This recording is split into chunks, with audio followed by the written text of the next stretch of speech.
Hello peoples, welcome to Bookish Crowd. இந்த வீடியோவில் நான் எஸ்ராமி கிருஷ்ணன் சாரோட புக் கலெக்ஷன்ஸ் பார்ட் 2ன்னு கூட சொல்லலாம். ஸோ இந்த வீடியோவில் நம்ம அவரோட கலெக்ஷன்ஸ் என்னென்ன புக்ஸ் என்ற இப்போது அப்டேட் ஆகிருக்கு அப்படிங்கிறத பார்க்கலாம். ஒளியின் கைகள். ஒளியின் கைகள் இந்த புக்கு விஷ்லிஸ்டில் இருக்கிறது தான். இன்னும் நான் படிக்க ஸ்டார்ட் பண்ணல. இந்த ஒளியின் கைகள் இருக்குது, இன்னும் நான் படிக்க ஆரம்பிக்கலை. கேள்விக்குறி.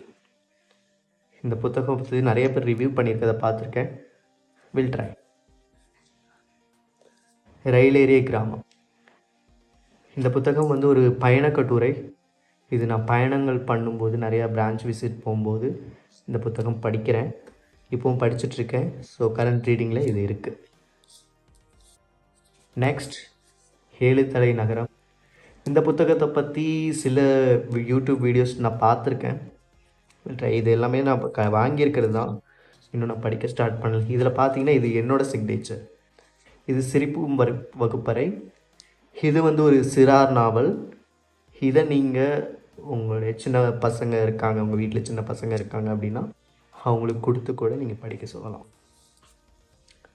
கடலோடு சண்டையிடும் மீன். இந்த புத்தகம் கொஞ்சம் ஃபன்னியாக இருக்கும். ஒரு வழி தவறி போன ஒரு மீனோட ஸ்டோரி தான் இது. படிங்க, ரொம்ப நல்லாயிருக்கும். ஐ மீன் இந்த நைட் டைம் ஸ்டோரிக்கெலாம் இதெல்லாம் யூஸ் பண்ணி பார்க்கலாம். கோடுகள் இல்லாத வரைபடம், இதுவும் நல்லாயிருக்கும். ரயில் நிலையங்களின் தோழமை. இது வந்து ஒரு பயணக்கட்டுரை. இதையும் நீங்கள் ட்ராவல் டைமில் பயன்படுத்தலாம். கூழாங்கற்கள் பாடுகின்றன. இந்த புக் இன்னும் நான் படிக்கலை, ஸோ ரிவ்யூ தெரியாது. நூலக மனிதர்கள் இஸ் அ பெஸ்ட் புக். அவரோட புக்கில் நான் படித்த ரொம்பவே சூப்பரான புக் இந்த புத்தகம்.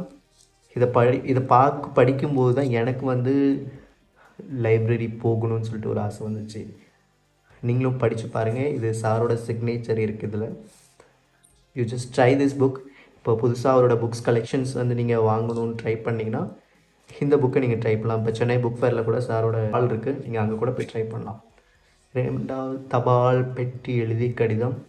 இது ரீசெண்டாக லாஸ்ட் டைம் அவர் ரிலீஸ் பண்ணியிருந்த புக் இது ஒரு சிறார் நாவல் மாதிரி தான்.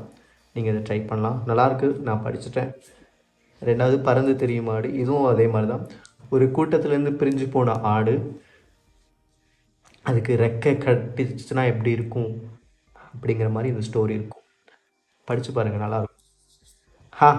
என்னோடய favourite book. This is one of my favourite.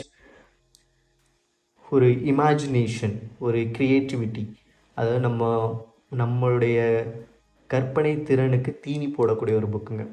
ஒரு சின்ன பையன் லைப்ரரியில் போயிட்டு அவன் எந்த மாதிரி அனுபவங்களை ஃபேஸ் பண்ணுறான் அப்படிங்கிறது இந்த புக்கு இருக்கும். ரொம்ப கம்மியான பேஜஸ் தாங்க இந்த புக்கு. அரவுண்டு 55 பேஜஸ் இருக்குது. இதில் சாரோட சிக்னேச்சர் இருக்குது. இது எல்லாமே என்னோடய பொக்கிஷம். ஏன்னா அவருடைய சிக்னேச்சர் எனக்கு கிடைக்கிறது ரொம்ப பெரிய பொக்கிஷம். இந்த புக்கை நீங்கள் ட்ரை பண்ணலாம். இப்போ வர புக் இப்போ நான் இது வரைக்கும் காமிச்ச புக்ஸ் எல்லாமே நான் படித்தது தான். ஹெலியின் பாஸ்வேர்டு, இதுவும் படித்து பாருங்கள், சூப்பராக இருக்கும், நல்லாயிருக்கு. நான் படிச்சிட்டேன், 3 டைம் படிச்சிட்டேன் இந்த புக்கு. இந்த புக்கு செம்ம ஃபன்னியான புக்குங்க. படிச்சிங்கன்னா என்னங்கடா இப்படி இருக்கீங்க, இப்படி கூட மனுஷங்க உலகத்தில் இருப்பாங்களா அப்படிங்கிற அளவுக்கு காமெடி பண்ணி வச்சுருப்பாங்க புக்கில். அவ்வளோ சூப்பராக இருக்கும். நல்ல கற்பனை திறன்களோட காமெடி கலந்து எழுதியிருக்கிறாரு. படித்து பாருங்கள், ரொம்ப நல்லாயிருக்கும். கடைசியாக கற்பனை அலைகள். இந்த புக்கு இந்த இயரில் முடிக்கணும்னு சொல்லிட்டு என்னோடய பிளான். ஓகே ஃப்ரெண்ட்ஸ், இந்த வீடியோ உங்களுக்கு பிடிச்சிருக்குன்னு நினைக்கிறேன். உங்கள்கிட்ட என்ன மாதிரி கலெக்ஷன்ஸ் இருக்குது, ஸோ என்ன மாதிரி உங்களுடைய விஷ்லிஸ்ட்டில் இருக்குது, என்ன இப்போ நான் காமிச்ச புக்கில் என்ன புக் எல்லாமே உங்களுடைய விஷ்லிஸ்ட்டில் இருக்குது அப்படிங்கிறது எனக்கு கமெண்டில் சொல்லுங்கள். உங்களை இன்னொரு சூப்பரான வீடியோவில் நான் சந்திக்கிறேன். See you.